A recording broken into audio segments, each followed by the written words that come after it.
तो सभी को मैंने म्यूट कर दिया है। अब लॉन्जिविटी डिटर्मिनेशन इस पूरी सीरीज़ को आप देखिएगा। पूरी सीरीज़ के जितने भी मैं आपको क्लासेस लेता हूँ उसको ध्यान से समझिएगा। हम किसी भी व्यक्ति की आयु तक पहुँच जाएंगे। इसका मैं इनिशियली एक डिस्क्लोज़र दे देता हूँ कि ये जो भी मैं पढ़ा रहा हूँ वो एग्ज़ाम पॉइंट ऑफ व्यू से है। क्लासिक्स में जो लिखा हुआ है, बुक्स में जो लिखा हुआ है, उसके बेसिस पर मैं एक्सप्लेन कर रहा हूँ। आप यदि किसी व्यक्ति को उसकी इसके बेसिस पर एज निकाल कर देते हैं और वो सेटिस्फाई नहीं होता, वो आपसे नाराज़ होता है, उसकी आपकी जिम्मेदारी है। मगर मैं यहाँ पर ये इसको एकेडमिक पॉइंट ऑफ व्यू से पढ़ा रहा हूँ, जैसा कि कॉलेजेस में अलग अलग बुक्स में और अलग अलग क्लासिक्स में दिया गया है।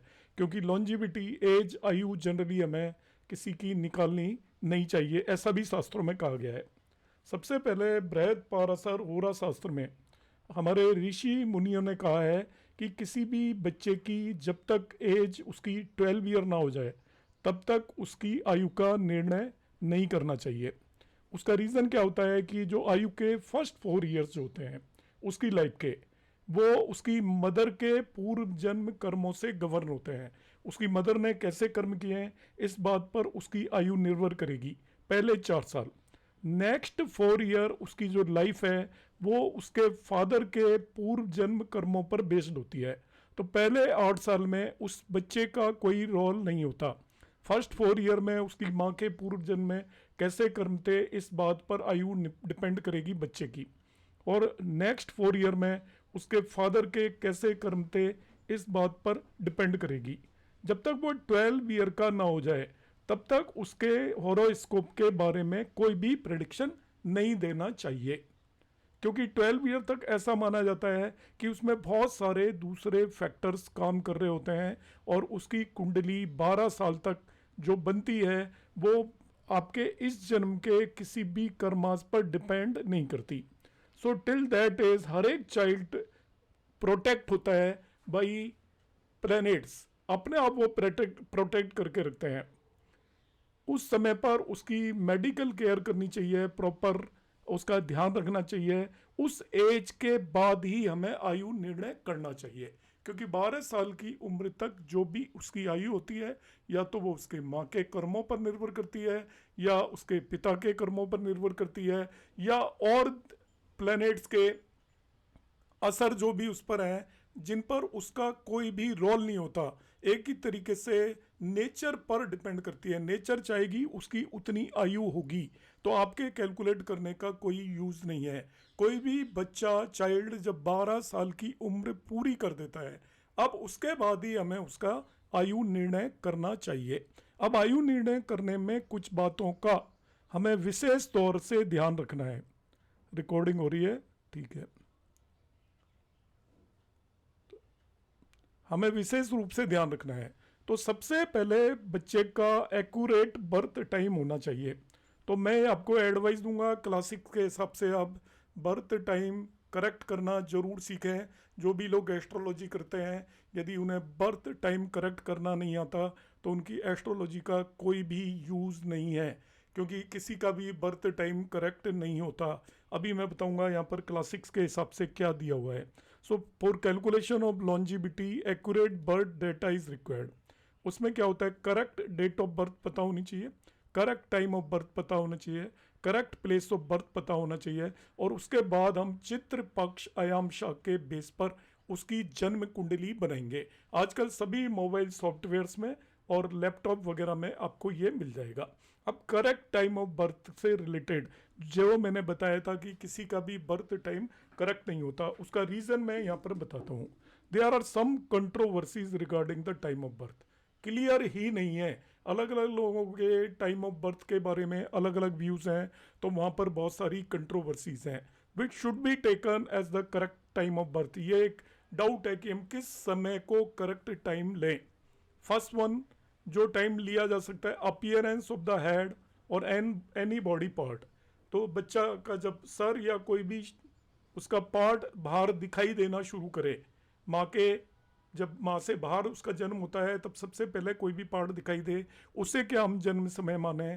Second, when the child is placed on the table, जब उसको हम टेबल पर रखते हैं, इसको भू शयन बोलते हैं, निकाल कर उसे हम टेबल पर रख देते हैं, उसे हम समय माने क्या, या द कटिंग और सीवरेंस ऑफ द अम्बिलिकल कॉर्ड।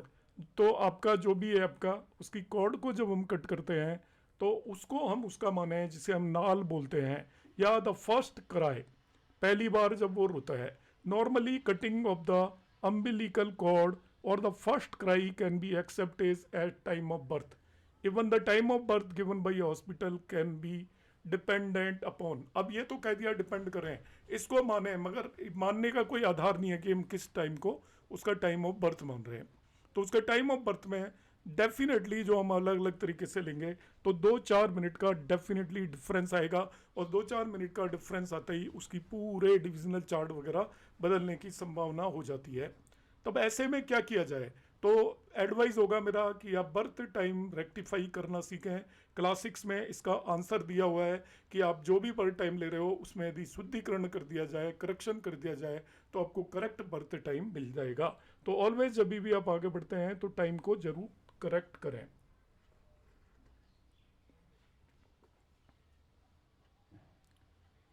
अब यहाँ पर प्रश्न मार्ग में एक श्लोक दिया हुआ है, पूर्व कर्म फलम भोग तुम जानतोर यदि है जीवनम आयुष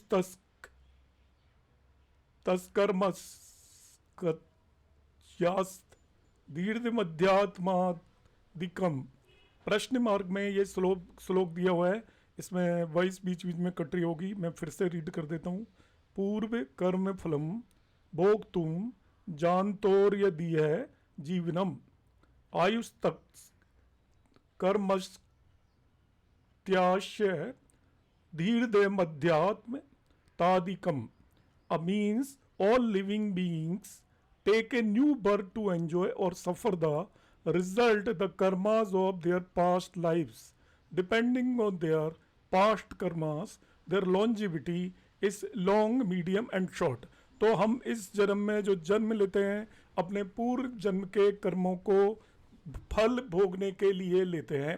अब हमने पूर्व जन्म में जिस तरीके के कर्म किए हैं उसके बेसिस पर हमारी लाइफ लॉन्ग हो सकती है, मीडियम हो सकती है, शॉर्ट हो सकती है।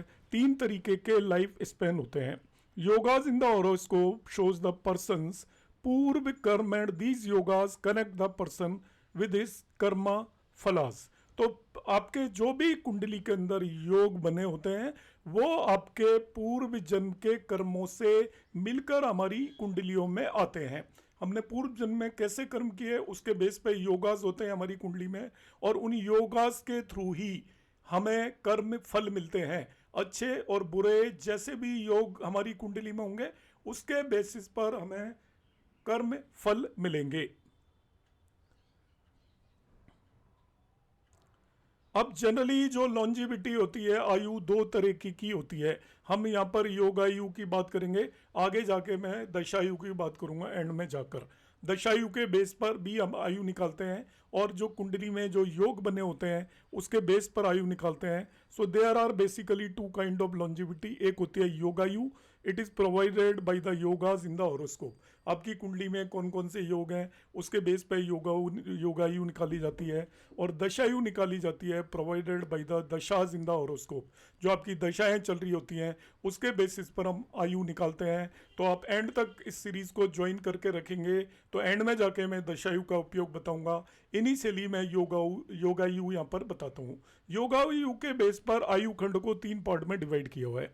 सबसे पहला होता है अल्पायु, और ये अल्पायु खंड है, इसकी एज 0 से 32 ईयर है, इसमें वेरिएशन है, 33 ईयर तक भी इसे माना जाता है।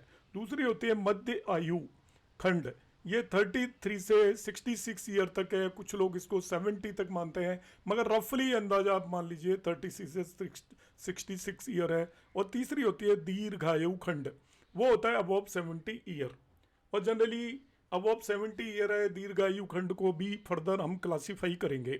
सबसे पहले हम अल्पायु को क्लासीफाई करते हैं, वो भी 3 पार्ट में क्लासीफाई की हुई है। मध्य आयु का कोई क्लासिफिकेशन नहीं है। अल्पायु का 3 पार्ट में क्लासिफिकेशन है। एक है आपका सदोरिष्ट, immediate death within 1 year, यह है सदोरिष्ठा।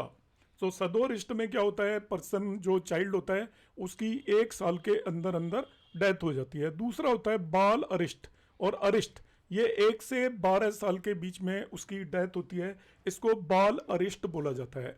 और तीसरी तरीके की आयु होती है वो होती है आपकी अल्पायु। अल्पायु क्योंकि देखिए अल्पायु की टोटल लेंथ है 0 से 32 ईयर, उसमें पहले 1 साल में डेथ होती है तो उसको सदोरिष्ट बोलते हैं, और 1 से लेके 12 तक होती है तो बाल अरिष्ट बोलते हैं, और 12 से 32 तक होती है तो उसे अल्पायु बोला जाता है। और इसमें 12 से 32 को भी 2 पार्ट में डिवाइड किया है।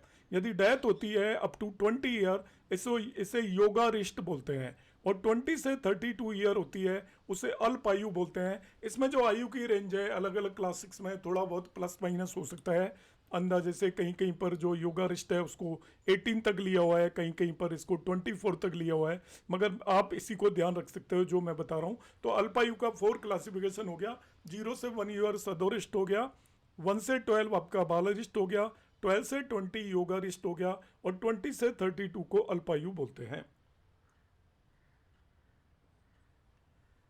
मध्यायु का कोई भी फर्दर क्लासिफिकेशन नहीं है। अब आ जाए दीर्घ आयु, जिसे दीर्घ आयु भी बोलते हैं। तो दीर्घ आयु के फर्दर 3 क्लासिफिकेशन है। 70 से लेकर 100 ईयर तक पूर्ण आयु होती है, फिर 100 से 108 ईयर तक वो आपका दीर्घायु होती है जो अष्टोत्तरी दशा होती है, 108 साल की होती है, और जो विंशोत्तरी दशा होती है 120 ईयर की होती है। तो अष्टोत्तरी सिस्टम में ये माना जाता है कि एक इंसान की मैक्सिमम आयु 108 ईयर हो सकती है। तो अष्टोत्तरी सिस्टम के अंदर जो आयु 100 से लेकर 108 तक किसी पर्सन की हो उसको हम अष्टोत्तरी या दीर्घायु बोलते हैं, और 100 से 120 हो उसको परम आयु बोलते हैं। जिस व्यक्ति का जीवन 108 से 120 साल के बीच में हो उसे हम परम आयु बोलते हैं। तो इसके बेस पर हमें मालूम है विंशोत्तरी दशा यूज की जाती है। 100 से 108 ईयर के लिए आपका अष्टोत्तरी दशा यूज की जाती है, और इसके लिए विंशोत्तरी दशा यूज की जाती है। तो ये आयु के डिफरेंट हमने खंड में उसको डिवाइड किया, और ये योगायु के हमने डिफरेंट डिफरेंट कॉम्बिनेशंस लगाए।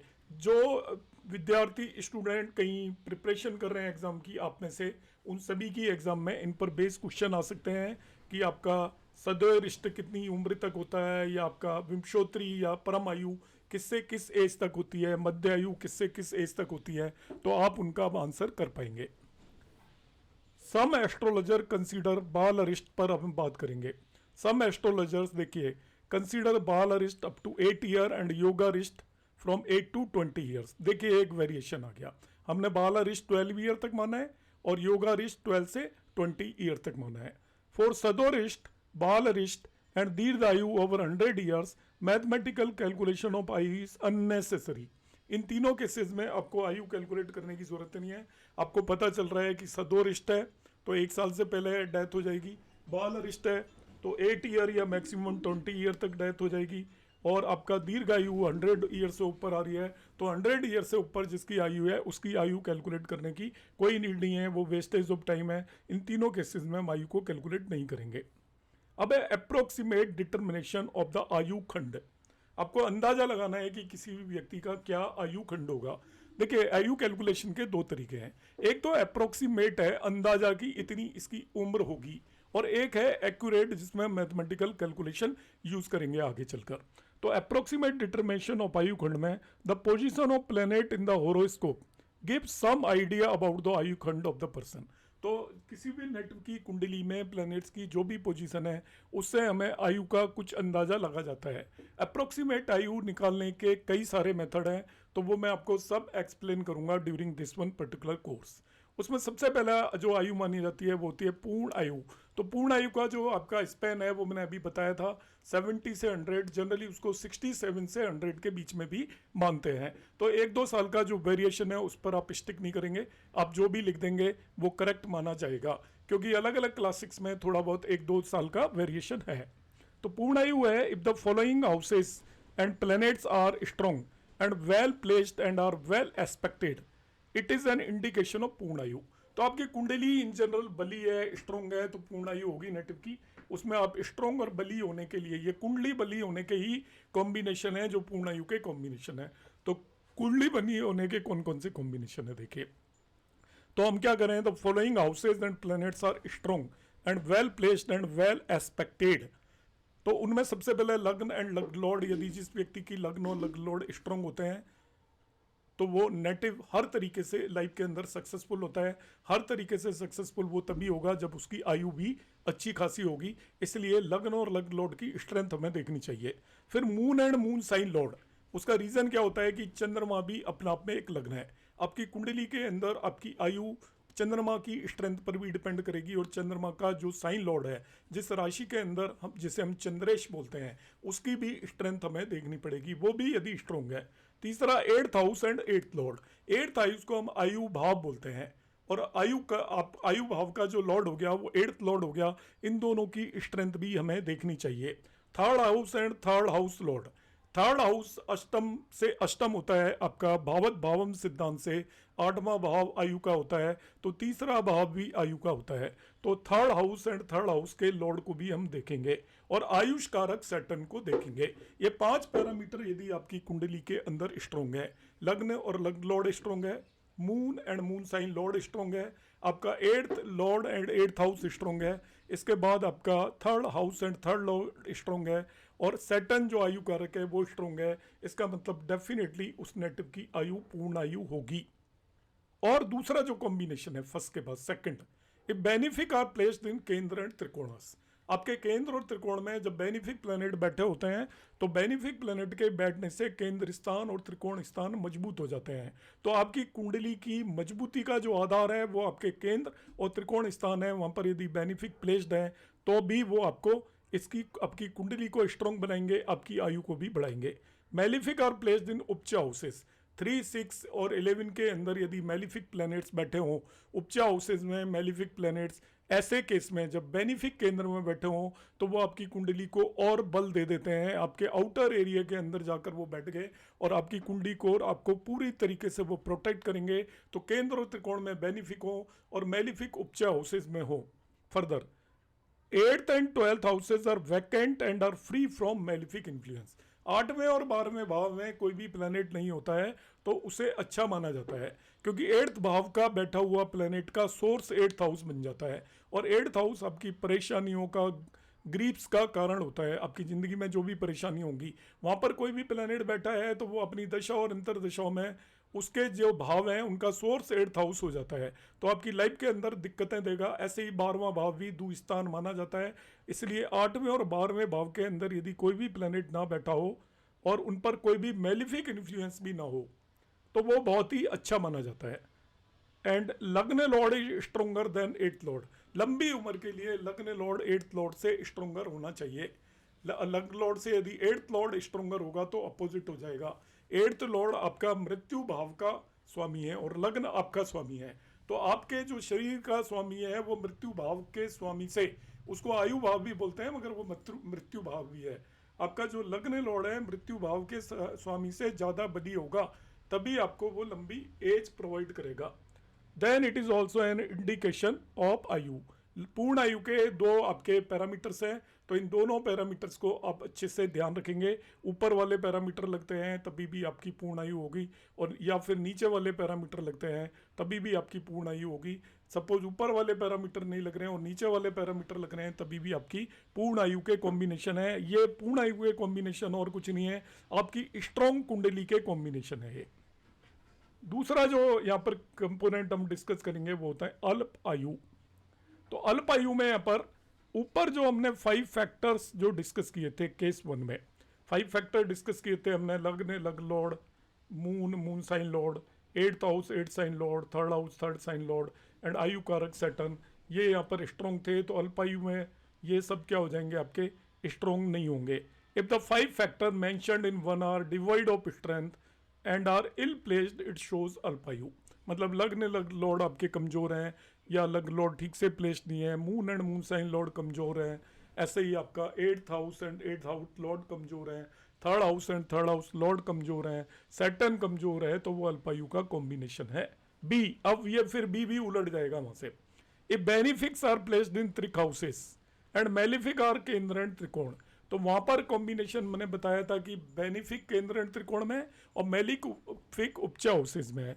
अब शॉर्ट आयु का क्या हो जाएगा आपका, अल्पायु का, a benefic are placed in trik houses and malefic are in the kendra and trikona and lagnesh is weaker than the eighth lord, यदि लग्नेस एट्थ लॉर्ड से वीकर हो जाए then alpayu is possible. This will be even more so if moon is also afflicted in the त्रिक भावास. अब चंद्रमा भी साथ में त्रिक भाव में जाकर बैठ जाए और एफ्लिक्ट हो जाए तो पक्का ही हो जाता है उस नेटिव की आयु अल्प आयु होगी. When all the malefic, ये सेकंड कॉम्बिनेशन की बात कर रहे हैं, when all the malefic including eighth lord are and excluding लग्न lord are in apocalypse houses. देखिए अब ये एक दूसरा कॉम्बिनेशन बना रहे हैं. पहला सूत्र हमने बता दिया आपको, तो पहले सूत्र में मैंने दोनों केसेस बताए और दोनों केसेस में पूर्ण आयु से जस्ट उल्टा हो जाता है अल्पायु के केस में. अब यहाँ पर हम सेकंड कॉम्बिनेशन की बात कर रहे हैं. When all the malefic including eight lord and excluding lagna lord are in apoklim houses it shows purna आयु. तो सारे के सारे मेलिफिक एपोक्लिम हाउसेस होते हैं 3, 6, 9, 12. सारे के सारे मेलिफिक, यदि ऑल द मेलिफिक बोल रहे हैं हम, all the malefic including eighth Lord, उसमें आपका लग्न लॉर्ड नहीं होना चाहिए, एपोक्लिम हाउसेज में हो तो पूर्ण आयु होती है. ऑल द मेलिफिक यदि पनफर हाउसेज होते हैं आपके, जो आपके केंद्र स्थान में 1 ऐड करते हैं, केंद्र स्थान होते हैं 1, 4, 7, 10. पनफर हाउसेज होते हैं, यहाँ पे नोट कर लीजिएगा, 1, 4, 7, 10 के बाद पनफर होते हैं. तो मैं यहाँ पर बता देता हूँ आपको ये एपोक्लिम कौन से होते हैं, पनफर कौन से होते हैं. तो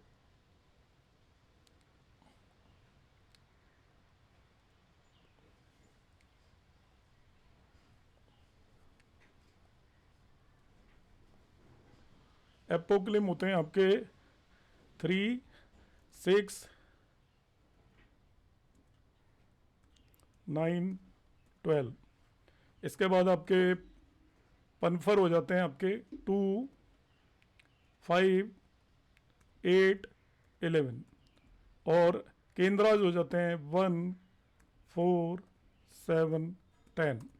तो यहाँ पर हम कह रहे हैं यदि सारे मेलिफिक 3, 6, 9, 12 में हो तब तो लॉन्गायु होगी, और वो पनफर में हो 2, 5, 8, 11 में हो तो मध्यायु होगी, और सारे मेलिफिक 1, 4, 7, 10 में हो तो शॉर्ट लाइफ हो जाएगी. इस तरीके से अल्पायु होगी. इस तरीके से हम इनको क्लासीफाई करते हैं. अब बेनिफिक की बात कर लेते हैं. जब सारे के सारे बेनिफिक आपके इंक्लूडिंग लग्न लॉर्ड केंद्र में हो तो पूर्ण आयु होगी. बेनिफिक 1, 4, 7, 10 में हो तो पूर्ण आयु होगी. पनफर में हो, पनफर ध्यान रखना है, 2, 5, 8, 11 में तो मध्य आयु होगी. और सारे बेनिफिक यदि आपके एपोक्लिम में आ जाएं तो जो लाइफ होगी वो शॉर्ट लाइफ होगी. तो इस तरीके से हम यहाँ पर एक और तरीका है आपको लाइफ देखने का, मगर ऐसी सिचुएशन आपको कुंडलियों में अक्सर मिलेगी नहीं, इसलिए आप पूरी तरीके से डिसाइड नहीं कर पाओगे. ऊपर जो मैंने बताया वो भी सिचुएशन नहीं मिलने वाली है कि सारे पैरामीटर पॉजिटिव आ जाएं या सारे नेगेटिव आ जाएं, और नीचे जो बताए हैं वो भी सिचुएशन आपको मिलने वाली नहीं है कि सारे के सारे आपके बेनिफिक 3, 6, 9, 12 में हो. जरूरी नहीं है, 1-2 होंगे तो 1-2 इनसे बाहर चले जाएंगे. तो ये सिचुएशन जनरली मिलती नहीं है, मगर यदि ये मिले तो हम इन सूत्रों को लगाकर किसी भी नेटिव की लाइफ के बारे में बात कर सकते हैं.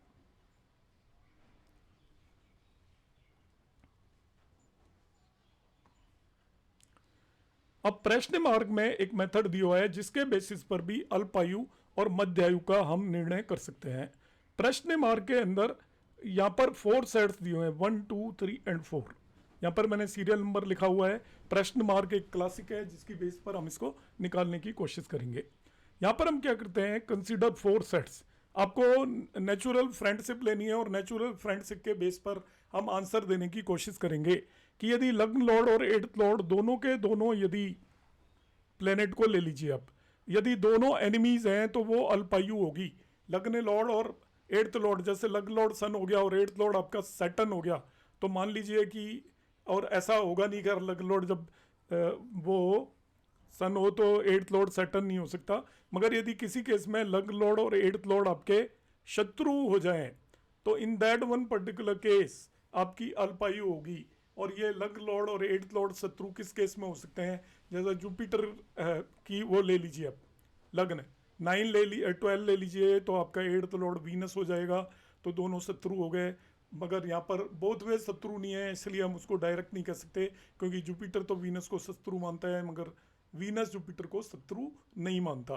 स्टिल हम इस तरीके से मानकर चलेंगे। बोथ एनिमीज हो जाएं तो अल्पायु होगी, बोथ न्यूट्रल हो जाएं, आपके लंग लॉर्ड और एट्थ लॉर्ड दोनों के दोनों न्यूट्रल हो जाएं तो इन दैट केस आपका मध्य आयु होगी, और दोनों आपके फ्रेंड हो जाएं तो in that one particular case पूर्ण आयु होगी। हालांकि ये कॉम्बिनेशन बहुत ज़्यादा सटीक नहीं लगते, मगर क्लास 6 में दिए हुए हैं तो हमें मानकर चलना है। अब दूसरा पैरामीटर भी देखना है, lord of moon sign and eighth lord from moon. अब चंद्रमा को लग्न बनाकर मान लीजिए, और चंद्रमा का जो लॉर्ड है आपका lord of moon sign, moon जिस राशि में है उसका स्वामी, और चंद्रमा से एट्थ हाउस का लॉर्ड, वो दोनों एनिमीज हो तो अल्पायु होगी, दोनों न्यूट्रल हो एक दूसरे के लिए तो आपका मध्य आयु होगी, और दोनों फ्रेंड हो जाएं तो आपका पूर्ण आयु होगी। जो तीसरा पैरामीटर हमें देखना है वो है moon's navamsha lord and lord of 64th navamsha from moon. तो इसका मतलब क्या है, आपका मून नवांशा में जिस राशि में जाकर बैठ गया है उसका स्वामी, और 64th नवांशा होता है D9 कुंडली के अंदर चंद्रमा जहाँ पर स्थित है, उससे चौथे नंबर पर जो भी राशि होती है उसका स्वामी होता है 64th नवांशा लॉर्ड। तो नवांश कुंडली के अंदर चंद्रमा जिस राशि में है उसका लॉर्ड, और चंद्रमा से चौथी राशि का लॉर्ड, यदि दोनों एनिमीज हैं तो अल्पायु होगी, और दोनों न्यूट्रल हैं तो मध्यायु होगी, और दोनों आपके फ्रेंड हैं तो पूर्ण आयु होगी। इसी तरीके से हम देखेंगे लग्न लॉर्ड एंड द सन, सूर्य और लग्न लॉर्ड की स्थिति देखेंगे। यदि लग्न लॉर्ड एंड सन दोनों ही आपके एनिमीज हो गए तो अल्पायु होगी, और यदि न्यूट्रल हैं तो मध्य आयु होगी, और दोनों फ्रेंड हैं तो आपकी पूर्ण आयु होगी। इस तरीके से हम इसको निकाल पाएंगे।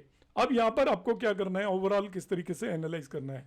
ये हमने 4 पैरामीटर देखे हैं, चारों पैरामीटर को अब मिक्स करेंगे, यानी कि किसी एक से डिसाइड कर लेंगे कि सपोज एक पैरामीटर के केस में तो ये आपकी अल्पायु होगी, और दूसरे पैरामीटर में ये आपका पूर्ण आ रही है, तीसरे में पूर्ण आ रही है, चौथे में मध्य आ रही है। तो मेजॉरिटी के बेस पर हम डिसाइड करेंगे, किसी एक क्राइटेरिया के बेस पर डिसाइड नहीं करेंगे। आउट ऑफ 4 हम देखेंगे कि मेजॉरिटी केसेस में आयु कौन सी आ रही है। यदि मेजॉरिटी केसेस में कोई पर्टिकुलर टाइप की आ रही होगी, आयु आ रही होगी, तो उसे मानकर हम चलेंगे। अब सपोज 2 केसेस में अल्पायु आ रही है और 2 केसेस में आपकी पूर्ण आयु आ रही है, तो हम उसको मध्यम आयु मान लेंगे। सपोज एक केस में अल्पायु, एक केस में मध्य आयु और 2 केस में पूर्ण आयु आ रही है, तो हम उसे पूर्ण आयु मानेंगे। मतलब ज़्यादा केसेस में, जो मेजोरिटी केसेस में जो होगी उसे मानेंगे। यदि इक्वल आ रही हैं आपकी, तो हम उसको क्या करेंगे, दोनों का एवरेज ले लेंगे, और इस तरीके से हम कंसीडर करके चलेंगे। सपोज 3 केसेस में कोई भी आ जाती है कि सपोज 3 केसेस में अल्पायु आ गई तो अल्पायु होगी, 3 केसेस में मध्य आयु आ गई तो मध्य आयु होगी, 3 केसेस में पूर्ण आयु आ गई तो पूर्ण आयु होगी। तो इस तरीके से हम आयु का निर्धारण कर सकते हैं।